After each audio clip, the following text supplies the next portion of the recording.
So lambda functions వచ్చేసి మనకి small anonymous functions అని అంటాం అనమాట. లేదంటే సింగిల్ లైన్ ఫంక్షన్స్ అని కూడా అంటాము.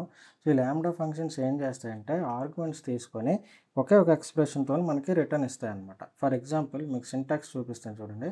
ఈ సింటాక్స్‌లో మనకి లాంబ్డా ఈ స్పేస్ ఇచ్చేసి మనం ఆర్గ్యుమెంట్స్ అనేదైతే తీసుకోవాలి. ఆ తర్వాత ఎక్స్‌ప్రెషన్ అనేది ఇవ్వాలన్నమాట. సో నార్మల్‌గా పైథాన్‌లో డిఫైన్ ఫంక్షన్ అని రాస్తాం కదా! ఇక్కడ అలా చేయము. ఇదేంటంటే ఒక వేరియబుల్‌లో ఫంక్షన్ మనం రాస్తామనమాట. A equal to lambda of x, y. ఇది రిటర్న్ స్టేట్మెంట్ వచ్చి ఎక్స్ స్టార్ వై. సో, ఈ లాంబ్డా ఫంక్షన్స్‌లో మల్టిపుల్ స్టేట్మెంట్స్ గాని, కామా ఇచ్చి మళ్ళీ ఇంకేదైనా రాద్దామని గాని, ఇఫ్ ఎల్స్‌లు గాని ఇలాంటివి ఏమీ వర్క్ అవ్వవు. ఓన్లీ ఇలాంటి సింగిల్ ఎక్స్‌ప్రెషన్సే వర్క్ అవుతాయి. సో, ఎలా కాల్ చేస్తామంటే ఇక్కడ మీరు చూసుకోండి. ఏ ఆఫ్ 4, 5 అంటే ఏ వేరియబుల్‌లో అయితే మీరు ఈ లాంబ్డా ఫంక్షన్ రాసారో, ఆ వేరియబుల్‌కి నార్మల్ ఫంక్షన్ లాగా బ్రాకెట్స్ పెట్టేసి ఆర్గ్యుమెంట్స్ మీరు ఇచ్చుకోవచ్చు. So, this is how lambda works.